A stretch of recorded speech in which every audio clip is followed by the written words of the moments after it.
I stood there on my front porch, coffee mug warming my hands, staring out at the little patch of earth I'd turned into something beautiful over the past few years. My garden was my pride, my quiet corner of the world after everything fell apart with Clarissa. The divorce had been messy, years of arguments, tears, and her walking out the door with half my life in her suitcase. But I'd found peace here in this sleepy Illinois suburb, just me and my flowers. Roses, tulips, daisies, all of them growing strong under my care. A little fence I'd built myself, keeping it all safe. It wasn't much, but it was mine. That peace lasted right up until the day I saw the moving truck 3 houses down. I didn't think much of it at first, just new neighbors, probably some nice folks looking for a quiet life like me. Then I saw her step out of the passenger side, flipping her hair like she always did when she was trying to look important. Clarissa, my ex-wife. My stomach dropped. She'd moved into my cul-de-sac, like some kind of cruel joke from the universe. Then came Rick. I didn't know his name yet, but I saw him climb out of the driver's seat, a big guy, broad shoulders, buzzed hair, the kind of man who looked like he'd spend his life barking orders. His truck was one of those oversized monsters, all chrome and noise, the kind you'd expect from someone who needed everyone to notice him. I watched them unpack, hoping maybe they'd keep to themselves. But hope's a funny thing. It doesn't last long when reality kicks in. A few days later, I was out watering my roses when I heard that truck roar to life. I glanced up just in time to see Rick peel out of their driveway, cut the corner sharp, and roll right over the edge of my lawn. The tires left deep ruts in the grass, tearing up the green I'd spent months keeping neat. I stood there, hose dripping in my hand, jaw tight. It wasn't the garden yet, just the grass, but it felt like a warning. It happened again the next week, then the week after that. Each time, he'd swing that truck wide, leaving tire marks like scars across my yard. I'd grit my teeth and fix it, telling myself it wasn't worth a fight. But then one Saturday morning, I was kneeling in the dirt, planting some new marigolds, when I heard the rumble. Before I could even stand, Rick's truck came barreling straight through my garden. The front tires crushed my roses, the back ones flattened the tulips. Petals scattered everywhere, stems snapped like bones. I shot to my feet, heart pounding, fist clenched. He didn't even slow down, just kept going, windows down, laughing like it was some big game. I looked over at their house and saw Clarissa on the porch, sipping something from a glass, smirking at me like she used to when she knew she'd won an argument. I couldn't take it anymore. I marched across the street, dirt still on my knees, and stopped at the edge of their driveway. "Hey," I called out, voice shaking with anger. Rick climbed out of his truck, all swagger, wiping his hands on his jeans like he'd just done some real work. Clarissa stayed where she was, watching me with that same smug look. "You mind keeping your truck off my property?" I said, trying to keep it civil. Rick just grinned, showing too many teeth. "What's the big deal, man? It's just some flowers." I felt my blood boil. "It's my garden. I've been working on it for years. You don't get to roll through it like it's nothing."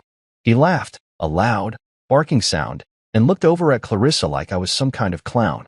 She finally spoke, her voice dripping with that old familiar venom. "Oh, Marcus, lighten up. Men will be men. Rick's a real man, not like some people." I stood there, staring at her, feeling that old sting. A real man. She'd thrown that at me during the divorce too, like I was less because I didn't strut around breaking things to prove a point. Rick clapped a hand on his truck, still chuckling. "Maybe you should get a tougher hobby, buddy." "Flowers? That's cute." I didn't say anything else. I just turned and walked back to my house, jaw so tight it hurt. I could hear them laughing behind me, the sound cutting deeper than I wanted to admit. When I got inside, I slammed the door and leaned against it, breathing hard. My garden, what was left of it, was a mess. Crushed petals, broken stems, tire tracks slicing through it like a wound. I'd spent years building that little piece of peace, and in one morning, they'd torn it apart. I looked out the window at their house, at that stupid truck parked like it owned the street, and something shifted in me. This wasn't just about flowers anymore. This was personal. They wanted to push me? Fine. I'd push back. Not with yelling or fists. I wasn't Rick. I'd do it my way. I didn't know how yet, but standing there, staring at the wreckage of my sanctuary, I knew one thing for sure. This wasn't over. Not by a long shot. I woke up every Saturday after that with a knot in my gut, waiting for the sound of Rick's truck. It became a routine I hated, me sipping coffee on the porch, pretending everything was fine, while my eyes kept darting to their house 3 doors down. Sure enough, like clockwork, I'd hear that engine rev up, loud and obnoxious, and there he'd go, Rick would peel out of their driveway, swing wide, and tear right through my yard again. The first few times, it was just the grass, but now he'd gotten bolder. He'd aim for the garden itself, tires chewing up what was left of my flowers, leaving mud and broken stems in his wake. I'd stand there, gripping my mug so tight I thought it might crack, watching him roar off down the street like he owned the whole damn neighborhood. And there was Clarissa, every time, perched on their porch with a drink in her hand, watching it all like it was her favorite show. She'd wave at me sometimes, that little smirk on her face, like she was daring me to do something about it. I tried talking to them again. Stupid, I know, but I thought maybe I could reason with him. One afternoon, after he'd flattened my daisies, I walked over, hands shoved in my pockets so I wouldn't do something dumb like swing at him. Rick was leaning against his truck, wiping down the hood like it was a prize horse. Clarissa sat on the steps, swirling ice in her glass. Hey, I started, keeping my voice steady. I'm asking you again, keep that thing off my yard. It's not a racetrack. Rick didn't even look up, just kept polishing. It's just a little fun, man. Relax. Fun. That word hit me like a slap. It's not fun for me, I said. That garden's mine. I put years into it. You're wrecking it for no reason. He finally straightened up, towering over me with that smug grin. It's just dirt and petals, Marcus. Maybe if you had something worth protecting, I'd care. I felt my face heat up, but before I could snap back, Clarissa chimed in. He's asserting his manhood, she said, like it was the most obvious thing in the world. You wouldn't get it. Asserting his manhood. I wanted to laugh, but all I could feel was the rage bubbling up inside me. I walked away again that day, their laughter chasing me back to my house. Every time I tried to stand up for myself, they turned it into a joke. I'd patch up the garden as best I could, replant what I could save, smooth out the ruts, but it wasn't the same. The neat rows were gone, the fence was leaning, and every fix felt like a Band-Aid on a broken leg. I started avoiding my own front yard, just so I wouldn't have to see the damage. But I couldn't avoid the sound. Every weekend, that truck. Every weekend, their mocking voices.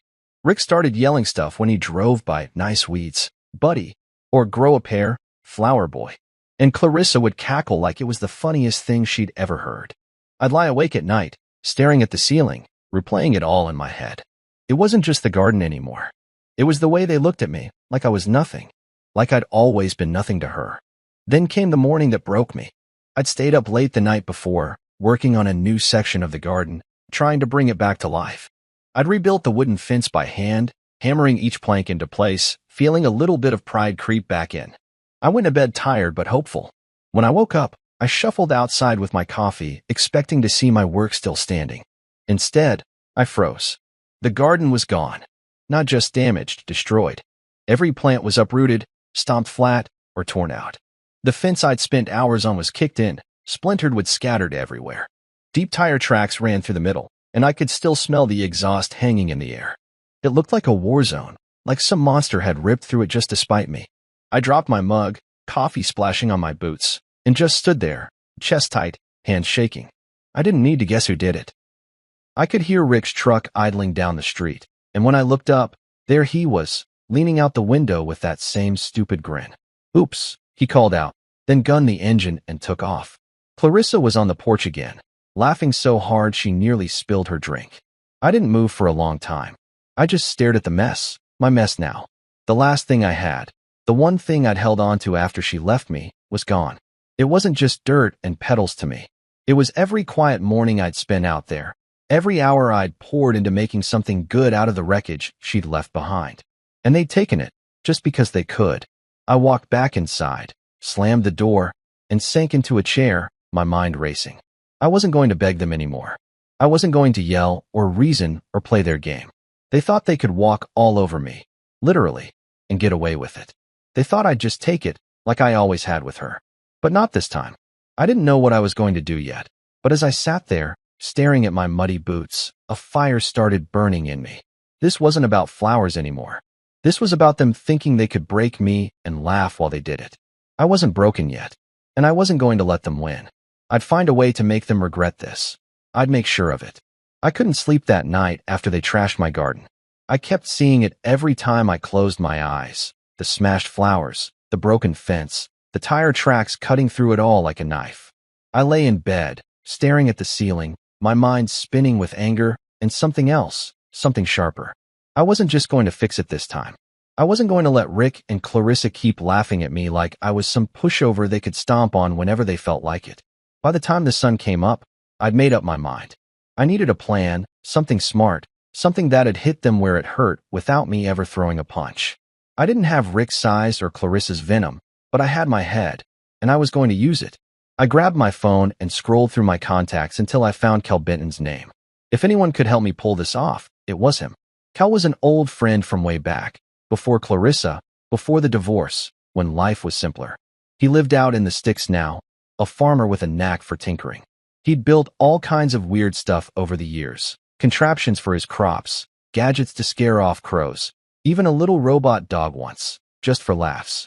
I hadn't talked to him in a while, but he owed me a favor from a few summers ago when I'd helped him haul hay after his truck broke down. I dialed his number, pacing my kitchen, the wrecked garden glaring at me through the window. "Marcus Shaw, you old dog," Cal answered, his voice rough and cheerful. "What's got you calling me at the crack of dawn?" I didn't waste time. "I need your help, Cal. My ex-wife's new husband's been tearing up my yard, and I'm done taking it. I want to set something up. Something to stop him cold." There was a pause, then a low chuckle. "Sounds like a man's crossed a line. Tell me what you're thinking." I laid it out. How Rick kept driving through my garden, how Clarissa egged him on, how they destroyed everything I'd built. Cal listened, grunting now and then, and when I finished, he didn't hesitate. "I've got just the thing," he said. "You ever hear of a perimeter mat? Farmers use 'em to keep cows from wandering. Low voltage won't kill anybody, but it'll make 'em wish they'd stayed home. I've got one I can tweak for you." My ears perked up. "What else you got?" He laughed again. "How about motion sprinklers? Freezing cold water hits 'em the second they step where they shouldn't. And, oh, you'll love this, a motion speaker. I rigged one up with a sound that'll scare the devil himself. Part demon, part hellhound, loud as sin. They'll think the gates of hell opened up." I could feel a grin creeping across my face. "That's perfect, Cal. Can you get it to me quick?" "Give me a day to round it up," he said. "I'll drop it off tomorrow. You owe me a beer after this, though."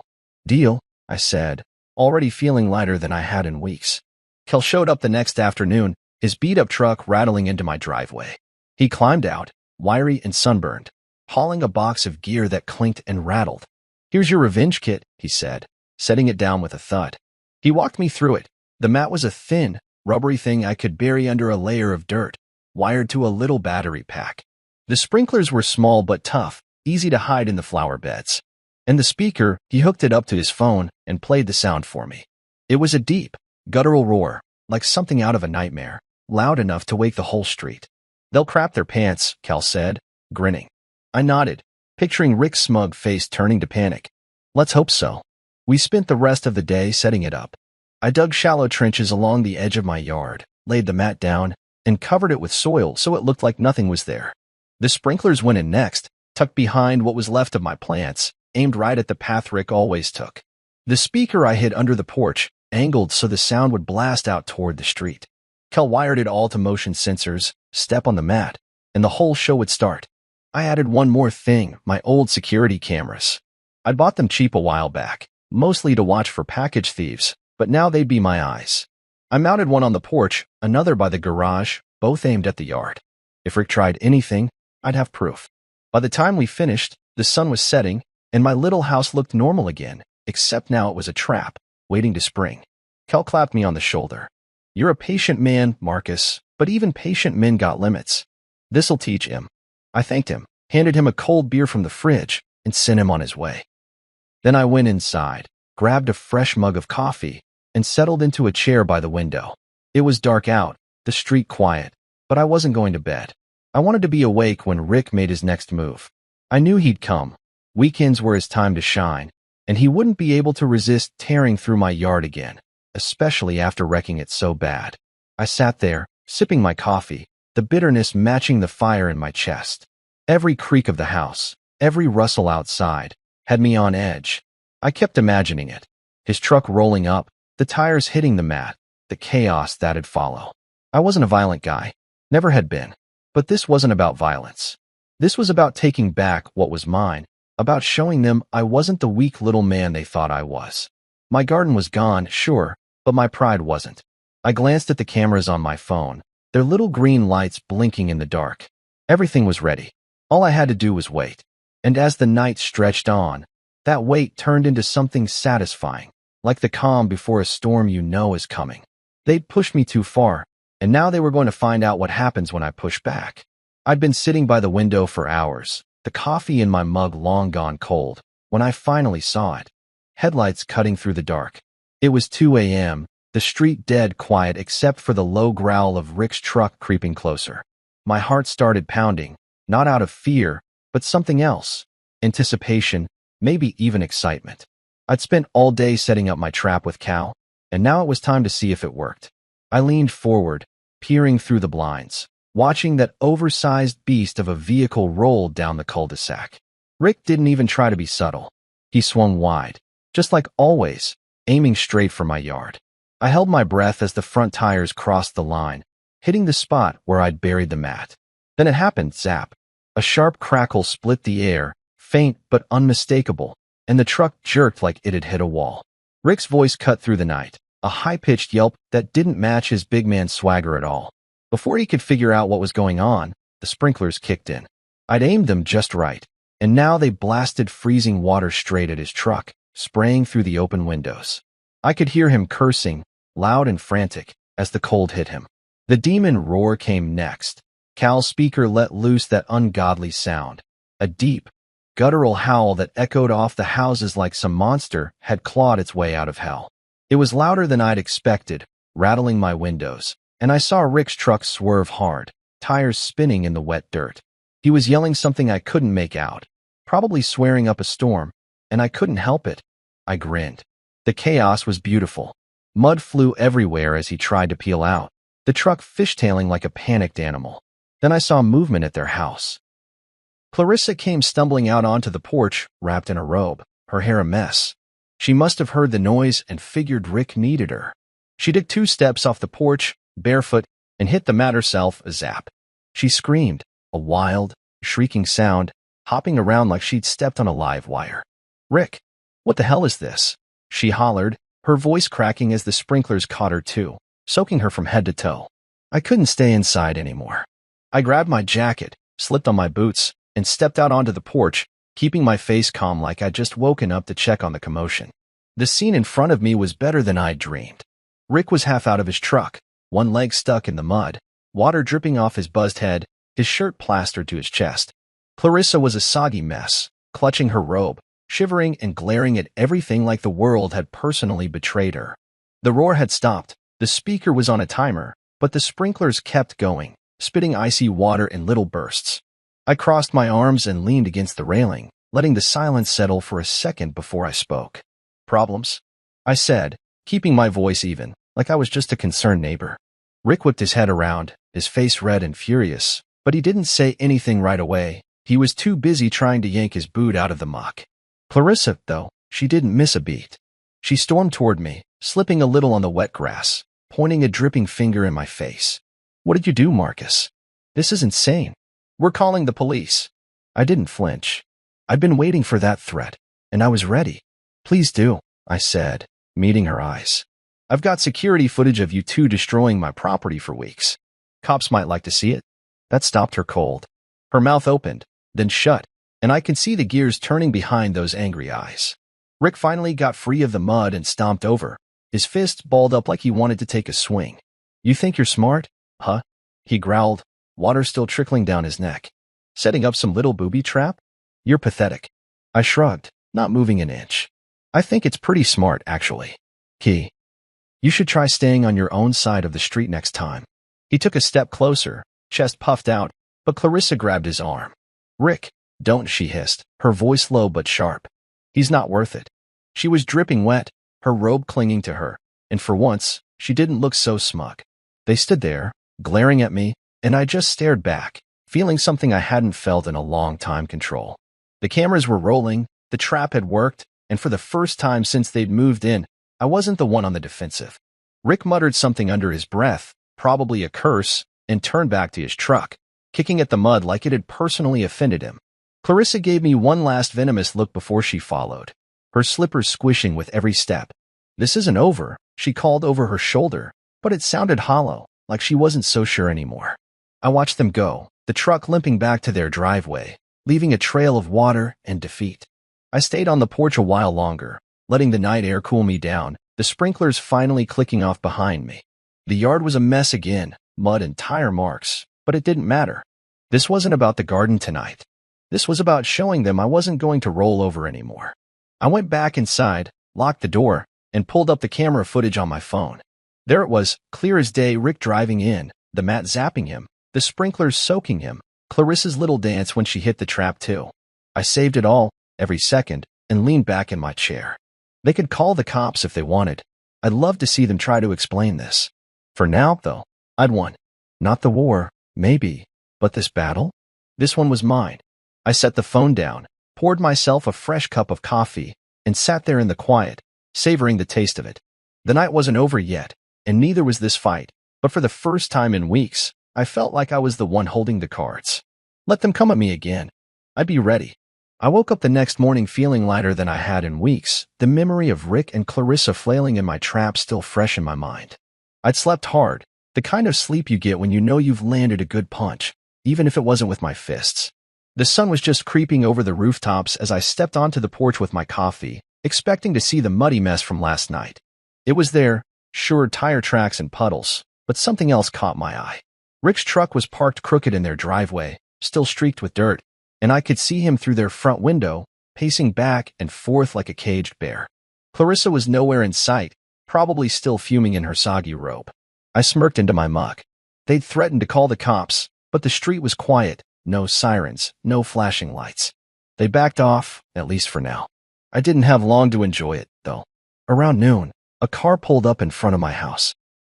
A sleek black sedan, the kind that screams lawyer or bill collector. A guy in a cheap suit stepped out, clipboard in hand, and marched up my walkway. I met him at the door before he could knock. "Marcus Shaw?" he asked, voice flat. "That's me," I said, keeping my tone easy. He handed me a piece of paper, official looking with a bunch of legal gibberish typed across it. "Cease and desist order," he said. "From Richard Dalton.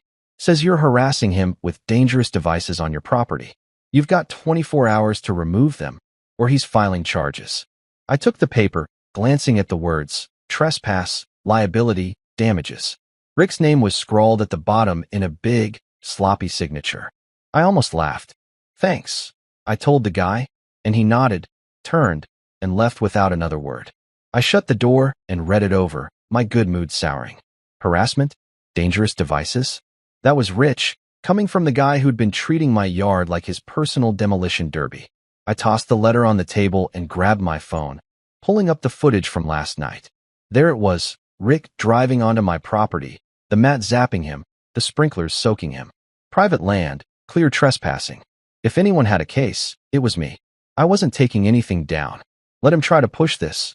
I'd shove it right back in his face. Still, I knew this wasn't the end. Rick didn't strike me as the type to let a little zap and some water stop him, and Clarissa was too stubborn to let me have the last word. I figured they'd lick their wounds for a day or two, then come at me again. I was right, just not in the way I expected. It started small that evening. I was out front, cleaning up the mud from the night before, when I noticed something off. A couple of ketchup packets were stuck to one of my garden gnomes, the kind you get from fast food joints, smeared red across its little hat. I frowned, picked them up, and tossed them in the trash, thinking maybe some kid had dropped them. Then, the next morning, I found empty beer cans jammed into what was left of my flower beds, 3 of them, crumpled and stinking of stale booze.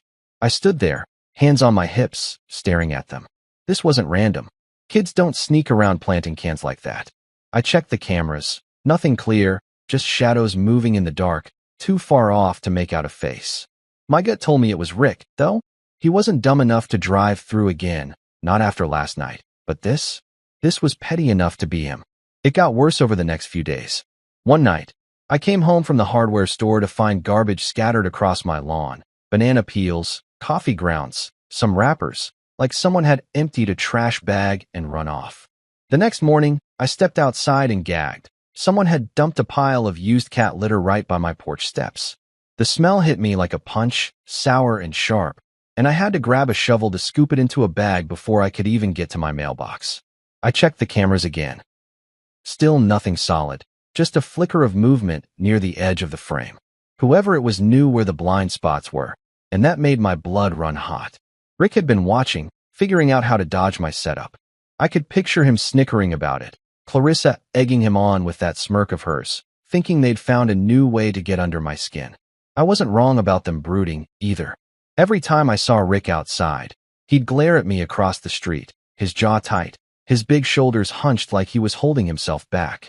Clarissa kept her distance, but I'd catch her on their porch sometimes, staring at my house with those cold eyes, sipping her drink like she was plotting. They weren't yelling anymore, weren't mocking me to my face, but this quiet revenge was worse. It was sneaky, dirty, and it made me feel like my little victory last night hadn't meant a damn thing. I'd humiliated them, sure, but now they were hitting back in ways I couldn't prove. I spent hours cleaning up their messes, scrubbing ketchup off my gnomes, hauling trash to the curb, and every time I did, I felt that fire in my chest flare up again. The cease and desist letter sat on my table, mocking me too. Rick pretending he was the victim while he turned my yard into his dumping ground. I sat down that night with another coffee, staring out at the dark street, my mind racing. The trap had worked once, but it wasn't enough. They'd found a way around it, and I couldn't just sit here taking it. I needed to catch them, really catch them, with something the cameras couldn't miss. Something that'd stick, something they couldn't wiggle out of. I didn't know how yet, but as I watched their house, lights flickering behind their curtains, I knew one thing for sure. The worst was still coming.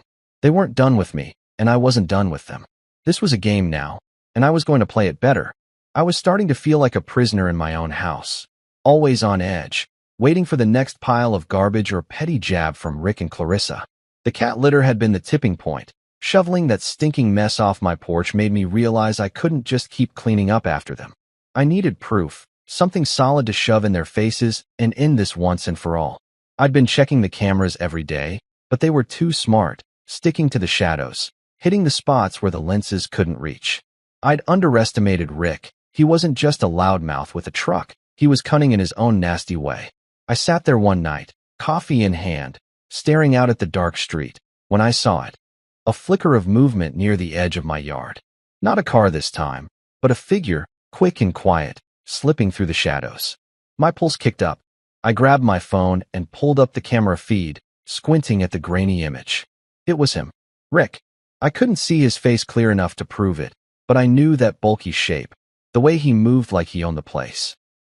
I watched him creep closer, a sack slung over his shoulder, and my stomach twisted. He wasn't just tossing trash this time, he was up to something worse. I stayed still, barely breathing, letting him think I was asleep or gone. He stopped near what was left of my flower beds, knelt down, and started pouring something out of the sack. It wasn't garbage. It was white, grainy, catching the moonlight, salt.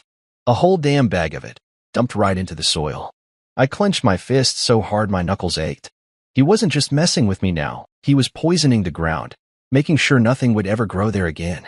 My garden was already wrecked, but this was him spitting on the ashes, trying to kill any chance I had of bringing it back. He worked fast, spreading it thick, then stood up, dusted his hands, and slipped back into the dark toward his house. I sat there, shaking with rage, watching him disappear. He thought he'd gotten away clean. He was wrong.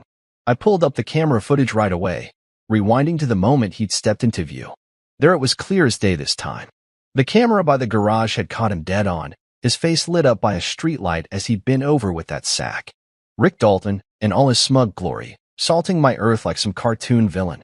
I saved the clip, my hands trembling not from fear, but from the thrill of finally having him. This wasn't just petty vandalism anymore. This was deliberate, calculated property damage. I didn't waste a second. I grabbed my phone and dialed the local police, my voice steady even though my heart was hammering. "Yeah, hi. This is Marcus Shaw on Elm Street," I said when the dispatcher picked up. "I've got video of my neighbor trespassing and ruining my property. He just poured salt all over my yard to kill the soil. I need someone out here now."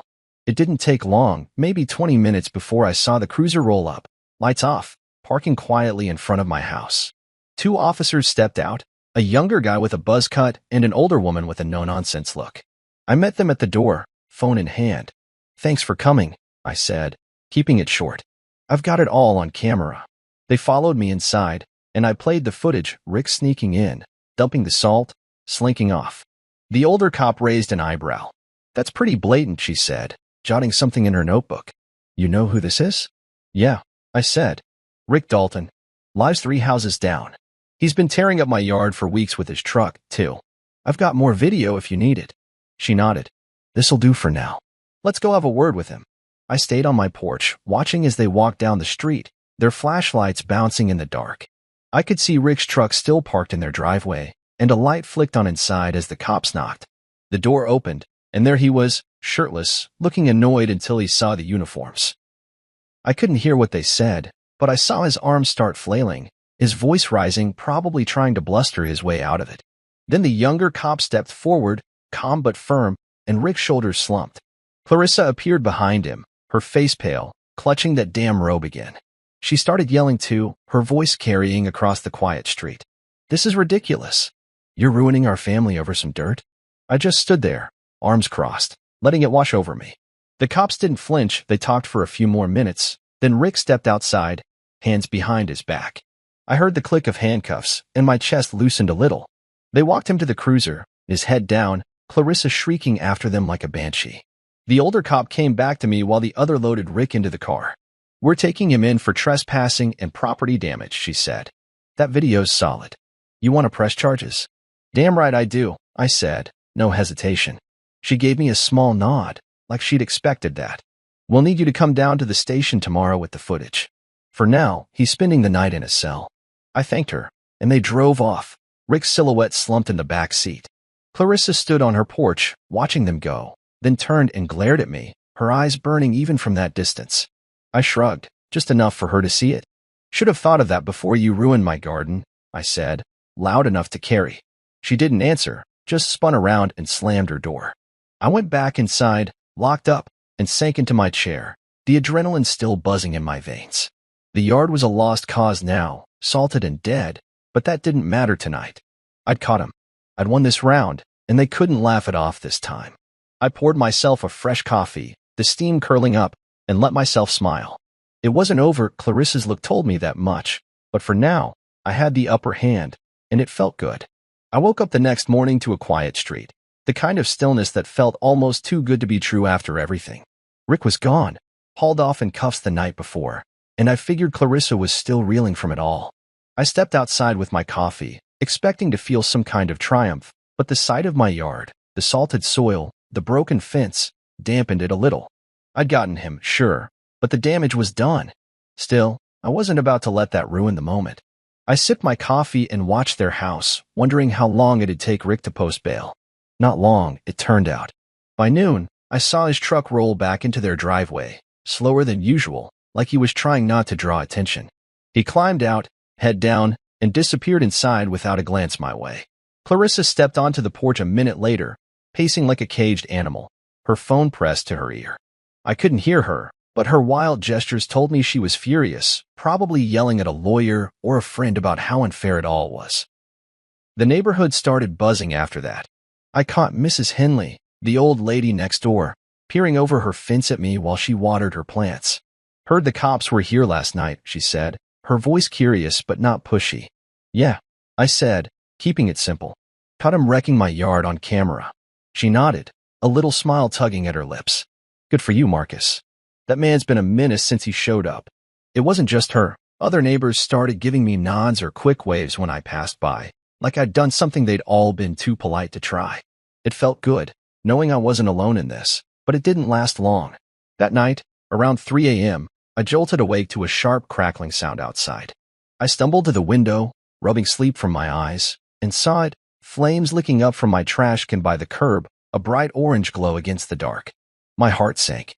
I grabbed my phone and ran out in my boxers and a t-shirt, the cold air biting at me as I snatched the garden hose from the porch. The fire wasn't big, mostly paper and leaves, but the smell of burning plastic hit me hard as I sprayed it down. The can was half melted by the time I got the flames out, a charred mess dripping onto the pavement. I stood there, hose dripping in my hand, breathing fast, the wet grass soaking my bare feet. This wasn't an accident. Someone had lit it, and I didn't need 3 guesses to figure out who. I glanced at their house, dark, quiet, no sign of life, but I knew. Rick might have been licking his wounds, but Clarissa? She was a different kind of mad, the kind that didn't stop. I trudged back inside, soaked and shivering, and pulled up the camera footage. My stomach twisted as I watched a hooded figure, quick and careful, slipping up to the kin with a lighter in hand. The angle was off, the face shadowed, but I recognized her shape, the way she moved. Clarissa. She'd stayed just out of the clear frame, dodging the spots where the cameras could nail her. Smart. Too smart. I sat there, staring at the screen, the anger building slow and steady. She'd gone too far now. Arson wasn't a prank, wasn't petty trash tossing. This was dangerous, and I couldn't let it slide. But the footage wasn't enough, not yet. The cops would call it circumstantial, and she'd wiggle out of it with that smug grin of hers. I needed more, something airtight, but I didn't know how to get it. I spent the next day cleaning up the mess, hauling the ruined kin to the garage, my mind racing. Rick stayed out of sight, probably under orders to lay low after his arrest, but Clarissa was everywhere, pacing her porch, glaring at me whenever I stepped outside, her eyes like daggers. The neighbors kept their distance now, whispering among themselves, and I could feel the tension creeping up the street. This wasn't over, not by a long shot. I started double-checking the cameras every night, tweaking their angles, hoping to catch her if she tried again. I even set the sprinklers back up, just in case Rick got bold, but it was Clarissa I was worried about now. She was unhinged, wilder than I'd ever seen her, even during the divorce. I'd humiliated her precious Rick, and she wasn't going to let that go. I barely slept, jumping at every sound, my coffee going cold as I sat by the window, watching, waiting.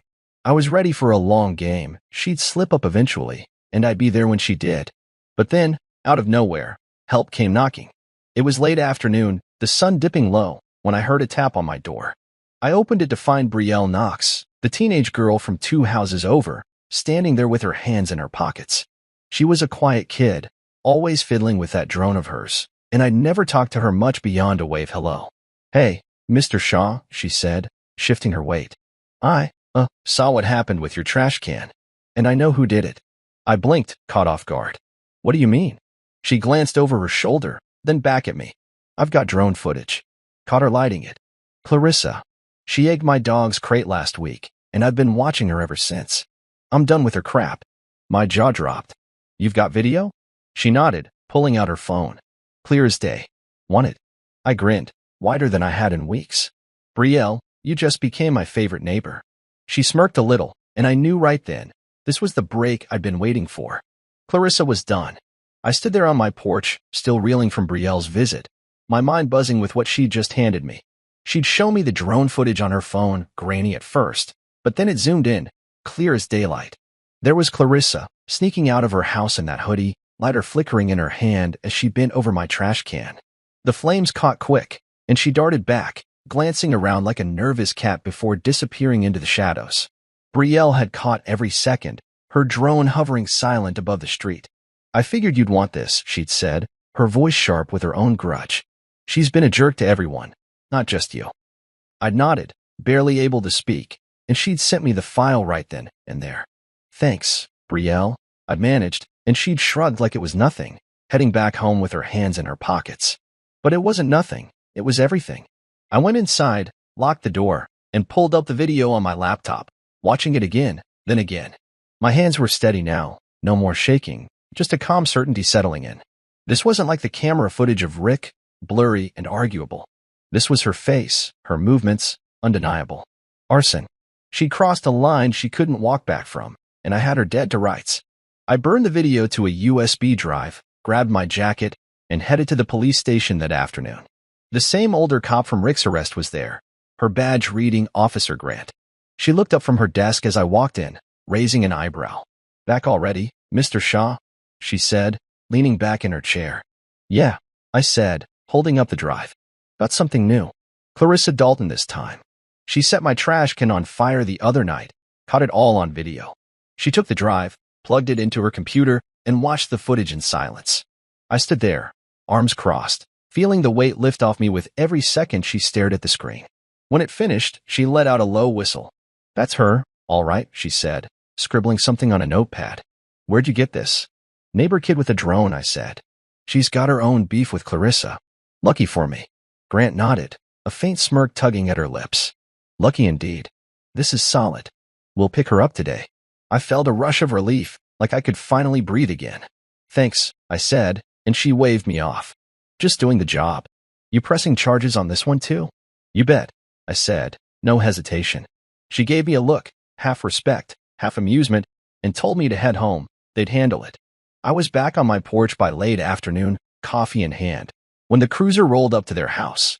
I watched from a distance, keeping it casual, like I was just enjoying the day. 2 officers, Grant and the younger guy from before, knocked on the door. Clarissa answered, still in that robe, her hair a mess. I couldn't hear the words, but her arms started flailing, her voice rising sharp and loud. This is insane. You can't do this, she shouted, loud enough for me to catch it. Grant stayed calm, saying something I couldn't make out, and then the younger cop stepped forward, cuffs in hand. Clarissa froze, her mouth open, then tried to back inside.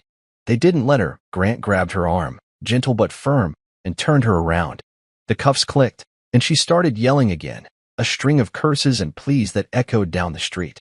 Rick came barreling out then, his face red, fist clenched. What the hell's going on? He roared, stomping toward the cops. I tensed, expecting a fight, but the younger officer moved fast, blocking Rick's path. Step back, sir, he said, voice hard. Rick didn't listen. He swung an arm, not at the cop but toward me, pointing across the street.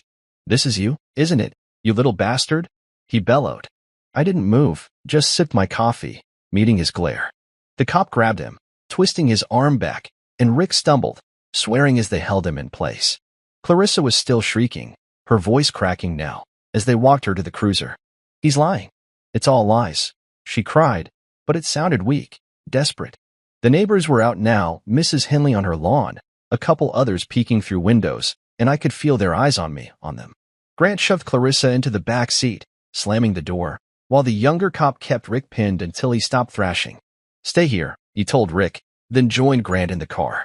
They drove off, Clarissa's muffled yells fading into the distance, leaving Rick standing there, panting, staring at me like he could burn my house down with his eyes. I set my mug down and walked to the edge of my porch, hands in my pockets.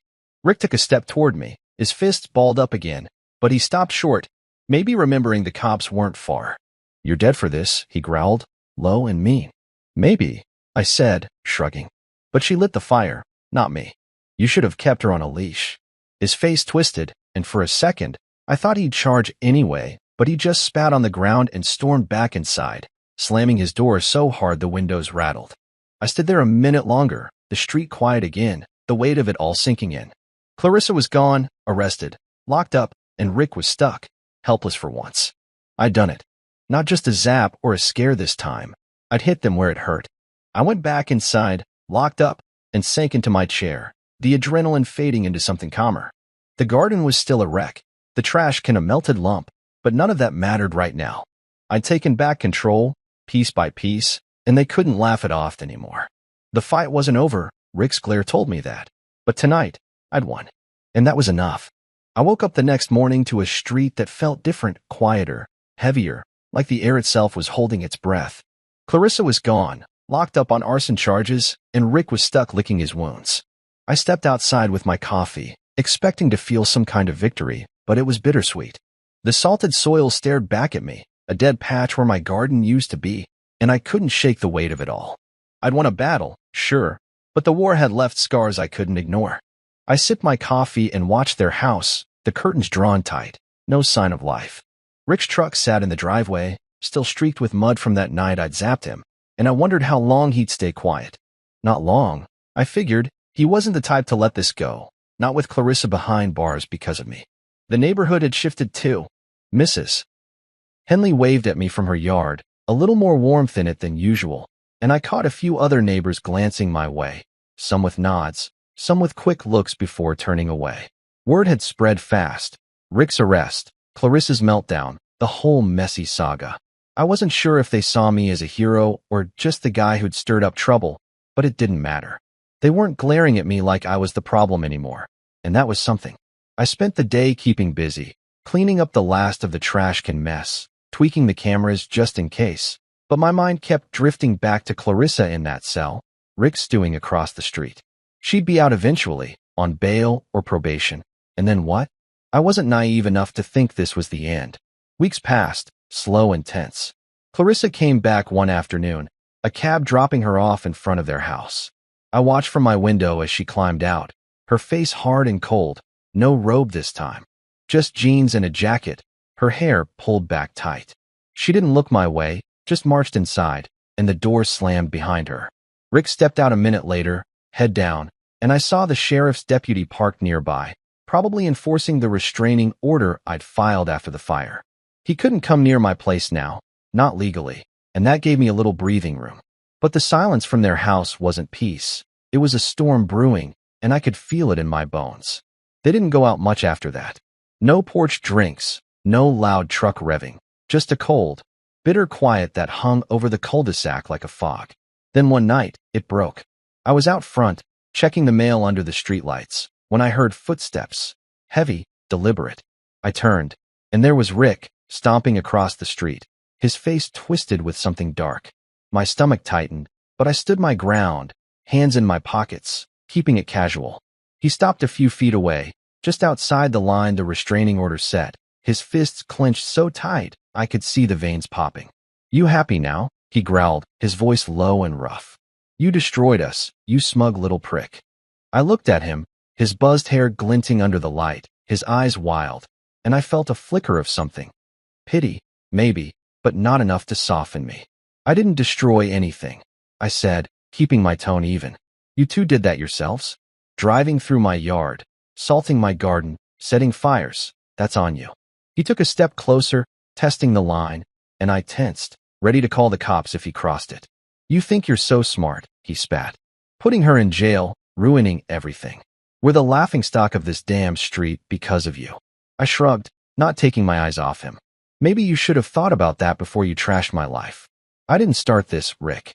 He opened his mouth, probably to yell, but then something stopped him, a voice, sharp and young, cutting through the dark. "Leave him alone." I turned, surprised, and saw Aiden, Clarissa's 14-year-old son from her first marriage, stepping out from their driveway.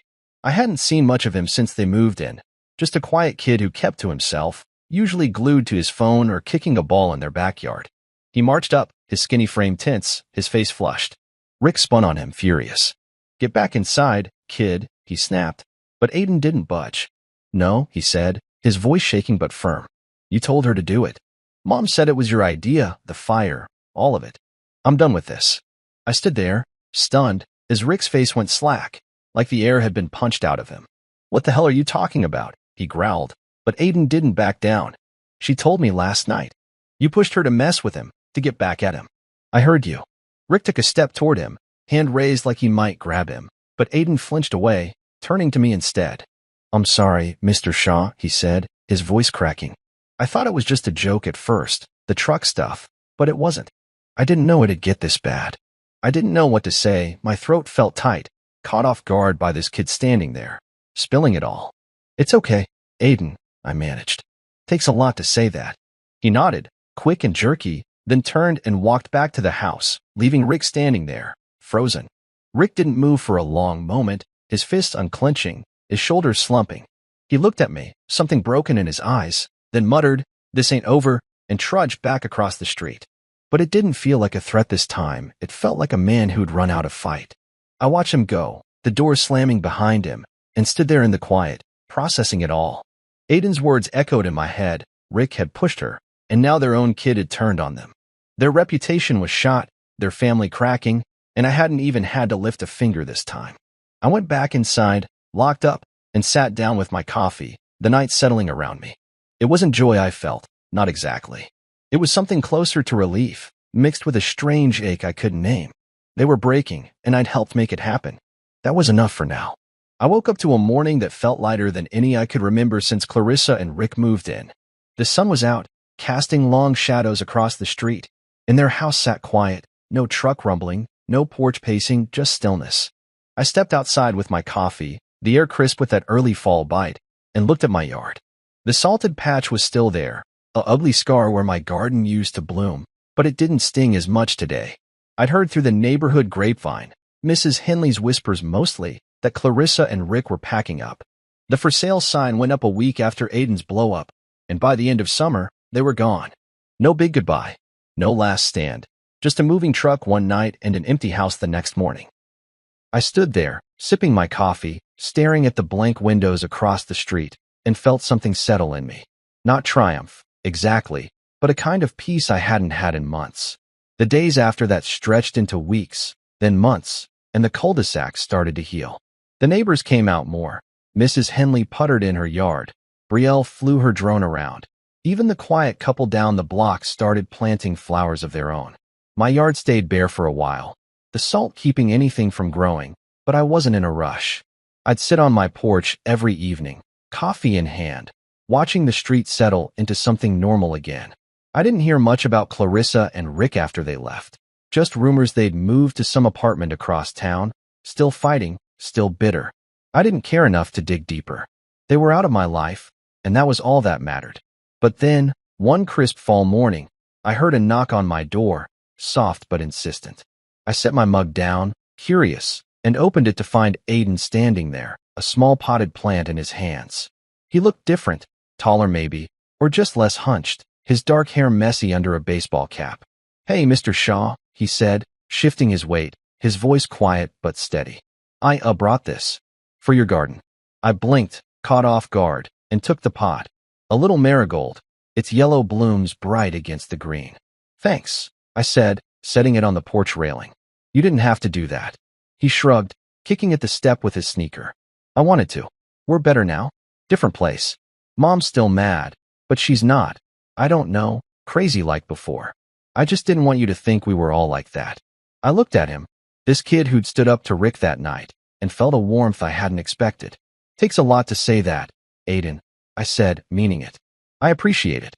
He nodded, quick and awkward, then mumbled a goodbye and headed off, his hands shoved in his pockets as he disappeared down the street. I stood there a minute, holding that little plant, and something clicked. I'd spent months fighting, setting traps, chasing proof. Hell, I'd turned my yard into a battlefield just to make them stop. But this wasn't about revenge. It was about moving on. I took the marigold inside, grabbed a shovel, and went to work. The salted spot was still dead, but I dug around it, clearing a new patch near the porch where the soil was clean. I planted Aiden's gift there, patting the dirt down, feeling the earth under my hands again. It wasn't much, just one plant, but it was a start. Over the next few weeks, I added more. Daisies, tulips, even a couple rose bushes I picked up cheap at the hardware store. The neighbors noticed. Mrs. Henley brought me some cuttings from her yard, and Brielle started swinging by with her dog, a scruffy mutt named Rusty, to check my progress. "Looks good, Mr. Shaw," she'd say, her drone buzzing overhead, and I'd nod, wiping sweat off my brow. The garden came back slow, piece by piece, and with it, the street felt alive again. I'd sit out there every evening, coffee steaming in the cool air, watching the flowers catch the last light of day. The tire tracks faded, the broken fence got rebuilt, stronger this time, and that salted patch started to soften, grass creeping in where nothing used to grow. It wasn't the same as before, couldn't be, not after everything, but it was mine again, and that was enough. Brielle became a regular visitor, her dog flopping in my yard while she told me about school or her latest drone tricks. "Caught a raccoon on video last night," she'd say, grinning, and I'd laugh, feeling lighter than I had in years. Mrs. Henley started calling me over for tea sometimes, and I'd go, listening to her ramble about her grandkids, the quiet settling into something comfortable. One night, as the leaves turned gold and red, I sat on my porch, mug warm in my hands, looking out at the garden. It wasn't perfect, some plants were scraggly, others still small, but it was growing, steady and sure. I thought about Clarissa and Rick, about the chaos they'd brought, the nights I'd spent angry and sleepless. I'd fought hard to make it stop, and I'd won, not with fists or yelling, but with patience, with proof, with people like Brielle and Aiden stepping up when I least expected it. I didn't hate them anymore. Didn't need to. They were gone, and I was still here, my little house quiet, my lawn untouched. I took a sip of coffee, the bitterness familiar and good, and let out a long breath. The fight was over, and the flowers were back. Sometimes, I realized, it's not about revenge, it's just about taking back what's yours and letting the rest go.